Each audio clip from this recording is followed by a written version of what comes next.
guys, and welcome back to my channel. Long time no see, but I am back in the game because the end of the semester is here. Today's video we are going to get into doing some sewing tutorials.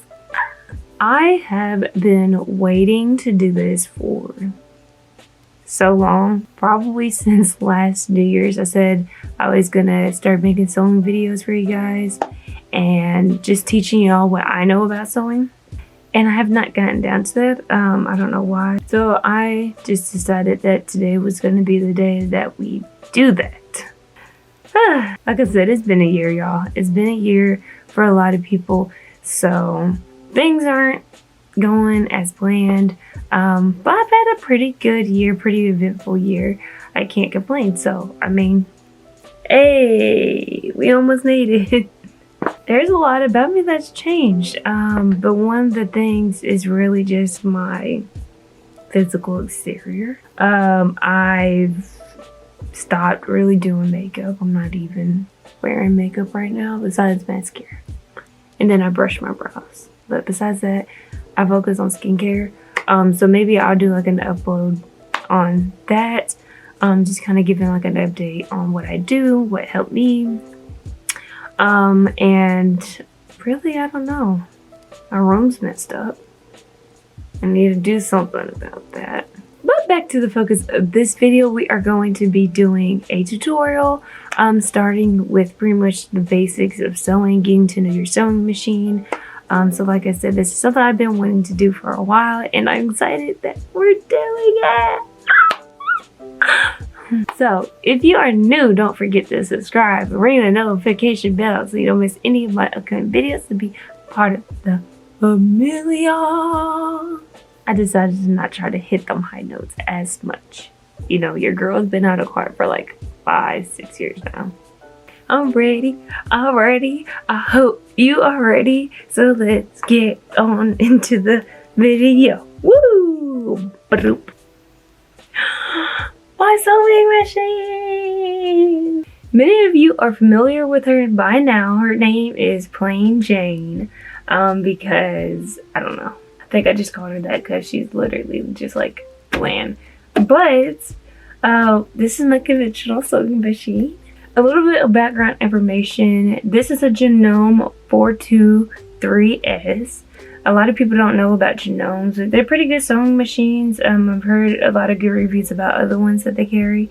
And I had gotten this one for free from my uncle. He was moving, him and his wife and his kids were moving to a new home, and he just decided to give this to me. And ever since then, I have been working on being self-taught, and I'm still continuously working not only with the sewing machine, but a new addition to my sewing family, Sergio the Serger offsets. But yeah, just an introduction. Here's Plain Jane, my sewing machine. So, like I said, we're gonna do just basic conversation about the parts of the sewing machine, getting you guys familiar with what you need to know. I kind of have like a guide to kind of help me get the technical terms for it. So starting up here is the spool pins. They're just like little sticks. And when you get a new fresh spool of thread, which I'm not sure if you guys know, but they usually have like a sticker that covers. What you're gonna do is you're gonna poke kind of like a hole, or at least that's what I do, and lay it up in here.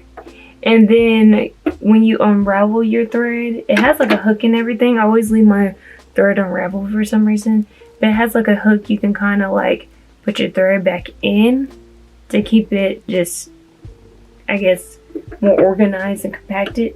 But when you take the thread out, you just pretty much weave it through this guide. It has numbers on mine saying kind of like how you do it, but you're gonna go through this thread guide, and then there is a thread take up which is connected to this wheel. So if you move this wheel, you see that the thread take up and the needle both move, and that's all connected with the wheel, which we'll get more onto in a minute. But simple enough. We have the thread pins where the spools of thread just sit on, and then you have the bobbin winder, which is this little short thing right here.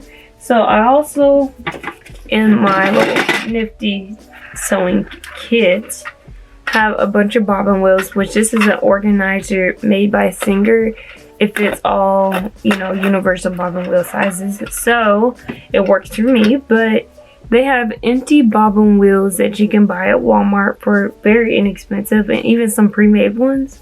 But if you're needing some colored thread like I have here, you're gonna pop this bad boy in here, take this thread around the spool thread little guide here, and then wrap it around a little, and then once you hook your foot pedal up, it will wind. Once you click over, it will wind your bobbin thread, which, like I said, this will be probably for a whole nother video to kind of explain that, but just know that it's a bobbin winder because the bobbin wheel goes under the little chamber down here.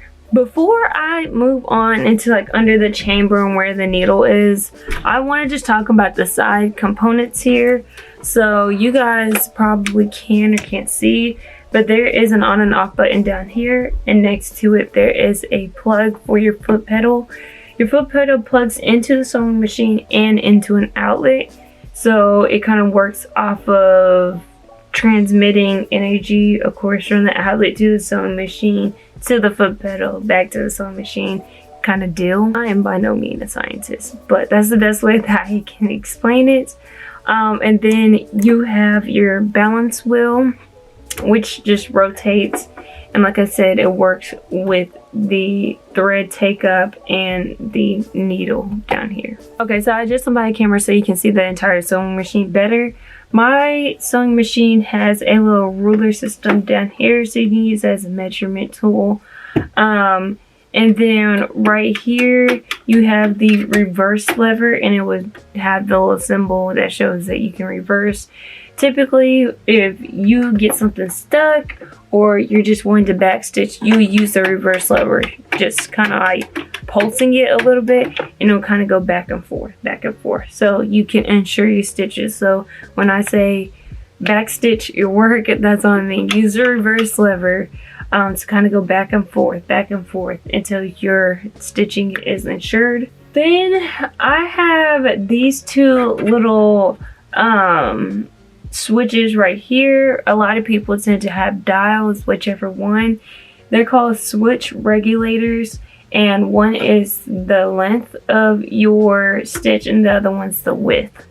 So mine is the width on the bottom, the length on the top, and then over here is the type of stitch that you want. It's in a dial form, and this is pretty much showing you what kind of stitching you can do with your sewing machine. And then we have the tension dial right here, which can be very difficult to learn because it's kind of going based off of what your stitching is doing. So you kind of have to have an eye for it and have been sewing for a while to kind of fully understand the system of how that goes. So maybe I'll go more in depth in another video.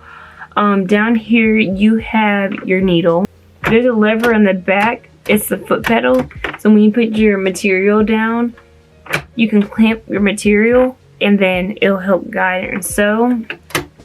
And then under there is these little rough kind of like feeding tools. They're called the feed dogs, and they have also measurements on the little plate, so it kind of guides you as to keeping a pretty consistent stitch throughout your whole project. So let's open up what's in the compartments. So every sewing machine, at least the ones that I've known, has like a little compartment that opens up and it has tools inside of them. This, you can pretty much, I guess, store anything or, you know, replace all these tools. But let me just explain what's in this bag. So when you open up, you have a, I don't know why I just drew the longest blank, and I just used one of these yesterday. It's a seam ripper. You have a seam ripper, which this one's broken. Maybe I'll just keep it just because it's original, but still.